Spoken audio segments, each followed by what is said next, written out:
everyone, welcome to In the Spotlight by GigFinesse. This is the series you come to find out all about the entertainment industry. I'm Bianca, and I'm so excited to introduce you to my guest, Shea, the founder and owner of Maggie Mae's. Thank you so much for joining me.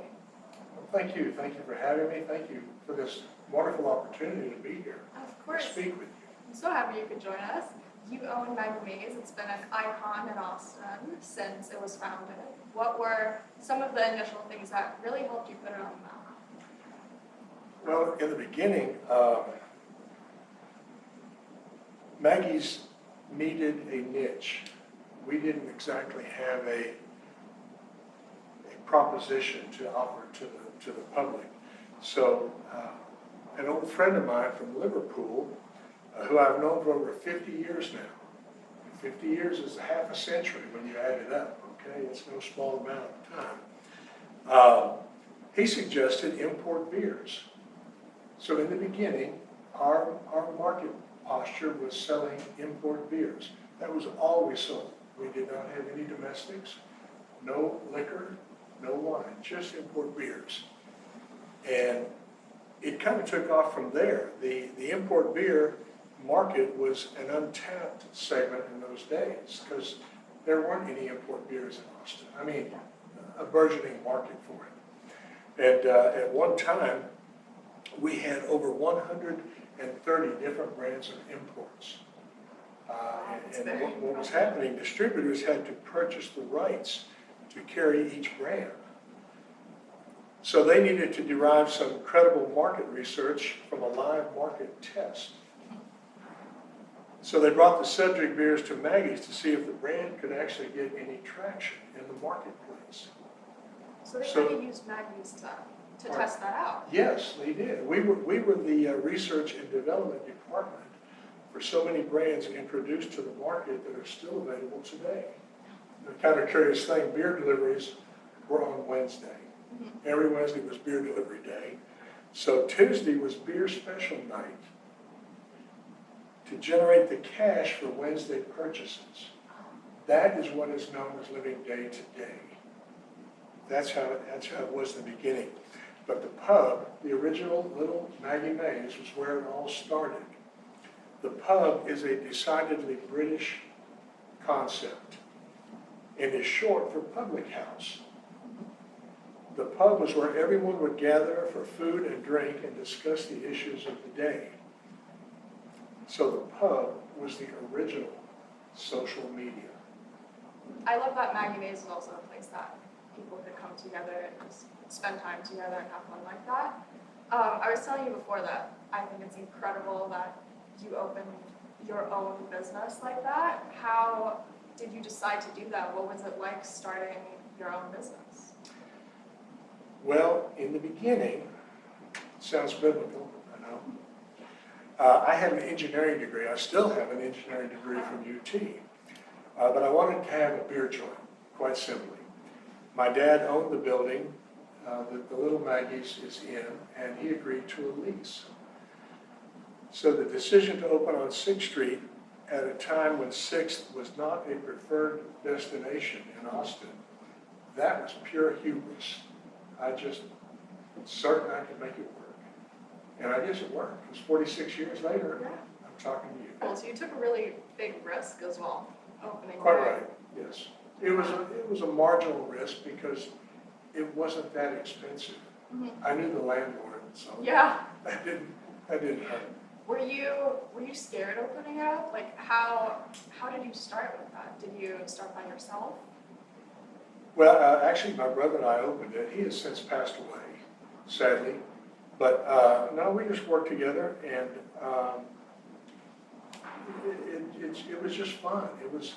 It was an adventure, quite honestly. You know, it wasn't that stressful in the sense that we always kind of knew what to do next. Mm-hmm. I don't know how. We were just blind luck, I guess, is the best way to put it. But that's how it worked out. Yeah, I love that it was a family business as well, with your dad and your brother. Yes, of course. Maggie Mae's has been open for quite some time. Quite some time. And over the years, I'm sure you've seen it go through many changes, whether it be the music industry or the tech industry. Right. how have you managed to stay relevant with Maggie Mae's, but also have it be true to itself? Well, we always strive for Maggie Mae's to stay faithful to our guests and our staff. The objective is to always operate honorably within good social contacts as well as within the constraints of the law, because beverage alcohol is a very strictly regulated industry. We try to stay within the lines. Yeah, that's definitely a very good way to go about it. Quite right, yes. Yeah, and I'm sure our customers love it as well because you're there for them and they can tell that, and also the way you describe that, you want to do business the right way and not really take advantage of anyone, go that route. And I think that must have helped you a lot. How do you think your connections with your customers are? Do you think you have a very strong bond with your customers that come to Maggie Mae's? We do, and our customers are very protective of Maggie's. They literally look out for the place. You know, they take care of things. If someone's getting out of line, our guests will invariably jump in and get them back in line. I mean, within their own group, obviously. But no, people are very respectful, and we're very appreciative of that fact. We have a wonderful clientele. That's amazing. What would you say is the best part of owning your own business? Boy, it's the daily interaction. I think that's the best part with the guests, or just problem solving. You know, we always ask ourselves, what did we do right, and what do we need to improve upon? And that's the best part. It's a daily challenge that I welcome. I'm sure that there have been many stories also throughout the years of everything that has happened at Maggie Mae's. Is there a specific story that has stayed with you? There are so many. This interview is probably not intended to go that long. One in particular. I'm going to go to two in particular. Yeah, absolutely. Okay? Kirk Watson, who is the current mayor of Austin, was mayor of Austin back in the early 2000s. He went on to serve in the Texas Senate, and now he is back as mayor of Austin again. We're very grateful to have him here. But I have to, I'm sorry, I've got to read from this because I can't recall every bit of it. But Kirk Watson was governor for a day, and on 6th April 2019, he honored Maggie Mae's with the proclamation. This is what really affected me. It's written, "To all to whom these presents shall come, greetings.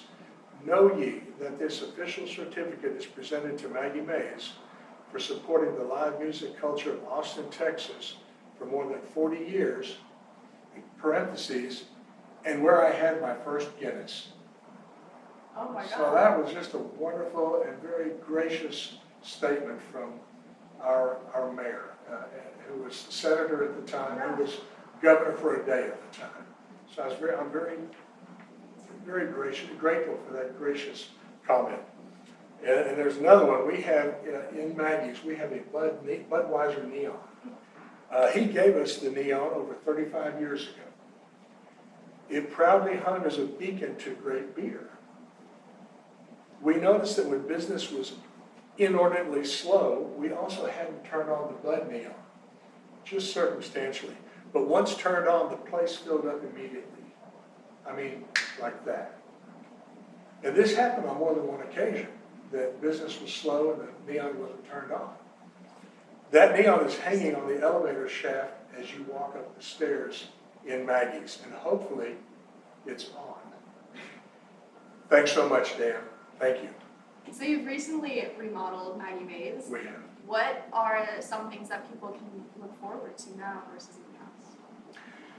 Well, we completely renovated after 46 years. We now have a new AV system throughout, audio, video. We have an all-weather facility, because previously with just the open deck, it was hot in the summer and cold and wet in the winter. So now it's enclosed and much more comfortable. We have a brand new upstairs stage with a green room. We're fully ADA accessible with ramps, an elevator, a chairlift, and an ADA restroom facility. And we still have an outdoor deck that overlooks 6th Street. So there are some rumors about the new 6th Street, which is basically like the refreshening of that street, and a lot of people are going through remodeling, and you kind of seem to be ahead of that trend with your recent remodel. How do you feel about this trend? I think it's long overdue. I'm grateful for the fact that we have so much investment and reinvestment in the street. It's going to be a game changer. We have some major players down there who have freshened or created a presence on 6th Street. We have the Comedy Mothership directly across the street from Maggie's. That is a Joe Rogan initiative. Our good friends down at Parkside have undergone a renovation that I believe is just about that close to opening. That's going to be a very wonderful destination. Our friends across the street, Iron Cactus, are in the same position. They're tuning up their operation, as we all must. And then there's others soon to join. The big thing is, the big news on 6th Street is the fact that Stream Realty has made a major investment on 6th Street. They are a driving force in 6th Street's revival with some very compelling development plans on the horizon. So we are very enthused about everything that's going on right now. You mentioned some really great places right around you as well with Yes. a lot of different offerings, and I know that you have live music as well, We do. which is something that's incredible. How important would you say live music is to Maggie Mae's? Incredibly critical. It has been the cornerstone of Maggie Mae's. Live music has always been a presence in the operation for all these years. We helped solidify live music along with some very well-noted other destinations like the Continental Club on South Congress, Saxon Pub, Antone's, and others. It's a wonderful company to be in. And after all, Austin is the live music capital of the world. So we must be there. Yeah, that's incredible. Even just walking through the streets here, I hear live music everywhere. I think there's such an incredible just energy in Austin with all the live music going on. So it's really great that you have that as well. You've been working with GigFinesse for a few years now too. What inspired you to start working with GigFinesse? You're back. After doing his due diligence, James Parmenter, who is the GM of Maggie Mae's, highly recommended GigFinesse.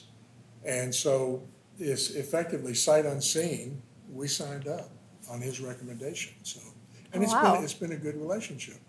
It's been very good. I'm very happy to hear that as well. What do you think is the biggest benefit of working together with GigFinesse, and how has it affected your business? Well, GigFinesse is focused, they're insightful, they're approachable, and yet they're very professional, which we all respect. Katie West, Craig Mogul, Brian Kim are the core principles in a very welcome relationship that we have with GigFinesse. They've given us a direction forward in the digital age. I'm an analog guy, so I very much welcome their insight. And they're promoting Maggie Mae's to a new audience, as well as to our valued regulars. I'm so happy as well that you have such a positive experience with GigFinesse and such a good relationship that has been built up over the time, because your venue is just an incredible place as well. So we love working together with you. I have one last question for Yes, you. of course. So when you think about the future and Maggie Mae's, what are your biggest dreams for Maggie Mae's? Well, maintaining a prominent and respectable presence on 6th Street and beyond. Maggie's is an internationally known destination of which I'm very proud. And also in the dream department, I hope to have another major remodel in the next 46 years. So now that you've had such a successful business for so many years already, what is some advice you would give people who want to start their own business, maybe want to open their own bar? Well, I would say, for one thing, have enough financial backing that you can weather the storm. You have to love what you're doing. If you don't, do something else. And the Yeah. third thing is never surrender. That's my That's really advice. good. Was there ever a time where it got really hard, maybe where you thought of giving up, maybe doing something else? Almost every week. Really? Oh, yes, right. I've thought of throwing in the towel so many times, I'd be out of towels by now. I mean, it's incredible. But, you take a step back and you look at it and you realize that, well, the thing is, and I'm a hard study even after all this time, when I back up and get the team together and we identify the problem, we can invariably solve it. I just can't do it on my own. That's incredible. You need a trusted team, and it will work. That's really good advice. It will work. How do you find that trusted team? Because it can be hard to find people that you It's very really hard. trust and It's who very are there for difficult. you. But the way I've found, if you can trust someone or not, is trust them, and you'll know soon enough. And if you can't trust them, get somebody else. I mean, there's all kinds of indicators, and you can take their temperature, you can do a background check, you can do all kinds of stuff, but it doesn't really tell you anything. It doesn't tell Yeah. you who that man or who that woman is. You have to give them the reins and see what happens. And most of the time, people will surprise the heck out of you. People are very capable. They are, especially when they've been given the initiative to take off and run with things. I feel like that's incredible advice for every area of life. It is. Yeah. It's very simple too, isn't it? Yeah. I mean, it's no magic wand. It's no revelation. Just trust people. Yeah. When you started Maggie Mae's, was anyone kind of doubting you? Did anyone say maybe don't do that, maybe stick to like a traditional job, like a corporate job or something more like that with less risk involved? Yeah, that would be me. Really? Yeah, depending on the day of the week, I'd question my sanity as well as my wisdom to have even done it. But you just get up and keep punching, and then 46 years later, here we are. That's really incredible. It's really a great success story to see it, and I love your advice as well, just to trust people and to go for it, and really to work with a team, because it's so much harder to tackle problems just completely by yourself. Virtually impossible. Yeah. Because nobody knows everything. No, But everybody that's knows true. something, and you need to just get a collective, make it work. You mentioned before that when you initially opened Maggie Mae's on 6th Street, it wasn't a destination for people to go to, for people to grab a drink. Do you think that you kind of forged the path for 6th Street and that other people were almost inspired by it, by seeing you do that? Well, in the beginning, 6th Street was certainly not a preferred destination. In fact, it was avoided. It was, because there was a lot of, quite frankly, there was a lot of racism Oh, wow. associated with why you did not want to go down to 6th Street, which was unfortunate. I do think that we might have lit the fuse for 6th Street to develop the way it has. And it's important. It was an opportunity that just kind of presented itself. It was never perceived that way. We didn't go into it thinking we're going to change the world or inspire development on this street, but it turned out that way, and we're grateful to have been somewhat of the impetus of that occurrence. But others came along, and it has evolved into the place that it is now, and it became a very desirable, as you know, it has become a very desirable destination. Yeah, absolutely. I feel like even nowadays you're forging the path. You were one of the first to kind of go through that remodel, and now a lot of other places are going through that as well. How do you look forward? How do you come up with those new ideas that really help Maggie Mae stay so relevant? Well, yes, there's a lot of development going on now, new development as well as renovation. The way we stay relevant ourselves is just keep an ear to the ground and understand what our guests want and respond accordingly. And it seems to work because they tell us what we should be. It's very simple. Do you have those interactions just on like a day-to-day basis, maybe when you're there or when they talk with other bartenders, or how do you get most of your feedback? Well, most of it comes through my management team. We meet regularly, and they indicate what the sentiments are. I speak to other owners just in the gross overview sense to identify what the opportunities and what the challenges are of the particular day. And it's a very, I love the relationship because we are, in the best sense of the word, we are friendly competitors. Friendly competitors. And we welcome one another's insight and input, and it's a very generous give and take from one to the other. And that's another thing that I value deeply, is the fact that I have that comfortable relationship with my counterparts on the street. Yeah, that's really incredible to have as well, to not see each other as only the competition and almost like the enemy, but to work together, because as you said before, everyone has different insight and different skills, and Right. I'm sure that also helped you a lot. It has, and of course the overriding premise is you can't say your end of the boat is sinking. We're all in the same boat. Yeah. So it benefits us to collaborate and make it a better destination for everybody involved. Do you have a lot more tourists come in or a lot more locals? What do you We have realize quite an over there? influx of tourists. Yeah. We're fortunate that way. In fact, they come specifically to visit the pub because that's what, that was in the beginning, was the pub. And, they come back for that experience. They want to see it, and they are very grateful for the fact that it really hasn't changed over the years. We've left it intact the way it was in the very beginning. Yeah. So they are very appreciative of that fact. Yeah, I think a lot of people nowadays love to go back to a place and find that it's still the same. Exactly.